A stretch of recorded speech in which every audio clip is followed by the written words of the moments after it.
جنم جديرك خداوندان بحزاران سالان همه شورشم هديا روشلاتن از آخن و از آبن لسر آخا مزرا بوتانن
Sevgili yurttaşlarımız, bizler kadınlar olarak yeni süreçte, yeni dönemde kadın adaylarımızla yeni süreci karşılıyoruz. Evet, yeni süreçte Genel Başkanımız Sayın Pervin Buldan'la birlikte Gülcan Taşmaz Sahil, Gülderen Varlı ve Hamilkiye kadın yoldaşlarımız bu sürecin öncüleri ve sözcüleri olacaktır.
Biz bugünden 15 Mayıs'ın sonuçlarını gördük diyebiliriz.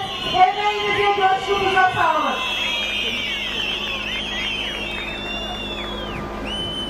Bugün kadın bürosunun açılışını yapıyoruz. Başta kadın arkadaşlarımız olmak üzere bu organizasyon emeği geçen, bugün bizim yanımızda olan, sesimize ses, gücümüze güç olan bütün arkadaşlara yürekten teşekkür etmek istiyorum. Seçim beyannamemizi hazırladık, sunduk. Özü itibariyle kadınların bugüne kadar yürütmüş olduğu, kadınların özgürlüğünü ve eşitliğine esas alan mücadeleyi büyütme sözü verdik. Bu sözümüz ulaştı. Bütün kadınlarla birlikte 15 Mayıs'ta kadınların kazandığı, kadınların eşit ve özgür yaşadığı bir Türkiye'nin inşasına doğru gidiyoruz. Aynı şekilde 21 yıldır mecbur bırakıldığımız AKP-MHP iktidarı tek adam rejimi bir beyanname hazırladı.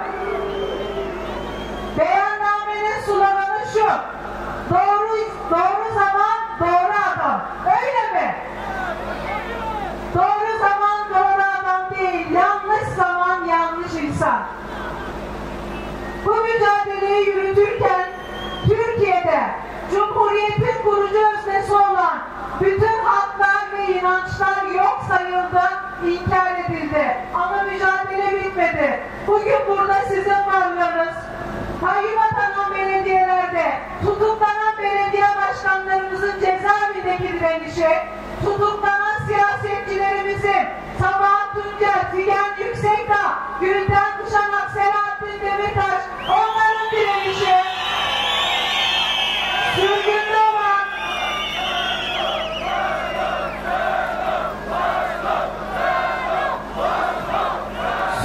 olan birçok arkadaşımızın direnişi bize şunu söylüyor: bu seçimi alın, çoktan hak ettik. Tek adam rejimi gidecek, biz geleceğiz. Tek adam rejimi kaybedecek, halklar kazanacak, kadınlar kazanacak, gençler kazanacak. Beyannameden bir şey daha, övgüyle bize sundukları Cumhurbaşkanlığı hükümet sistemi var. Yani tek adamın sözünü geçtiği sistem. Diyorlar ki 5 yıl boyunca gözlemledik. Bu sistemin yeniden düzenlenmesi gerekir ve restore edeceğiz diyorlar. Biz de diyoruz ki hiç zahmet etmeyin. Tek adam rejimini yıkmaya geliyoruz. Restore etmeye gücünüz yetmez. Bir de gençlere, genç arkadaşlarımız çok var. Bir de size bir söz vermişler. Ücretsiz 10 GB internet vereceklermiş.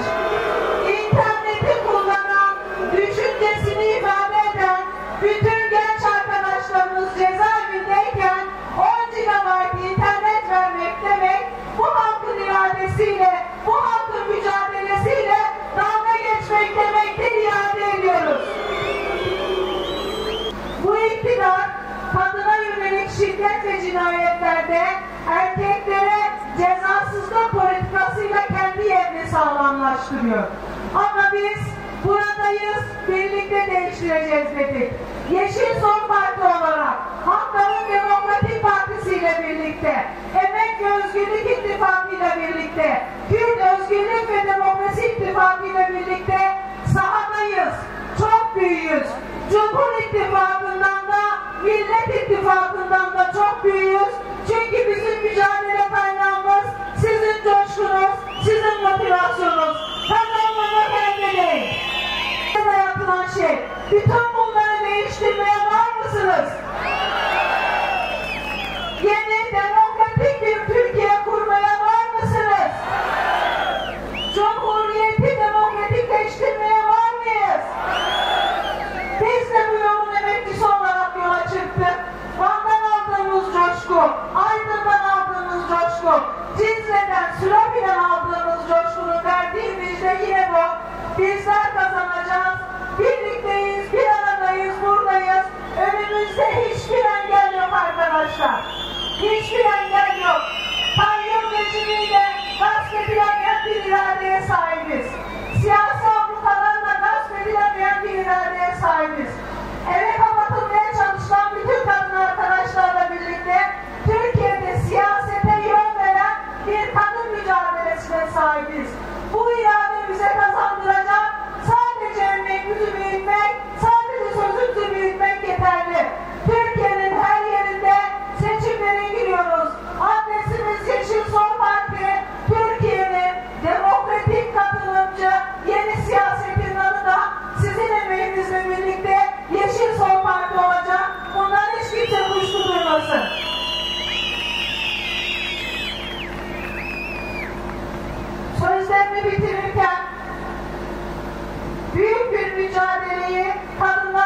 bir şiarı, bir felsefesi olmuş durumda.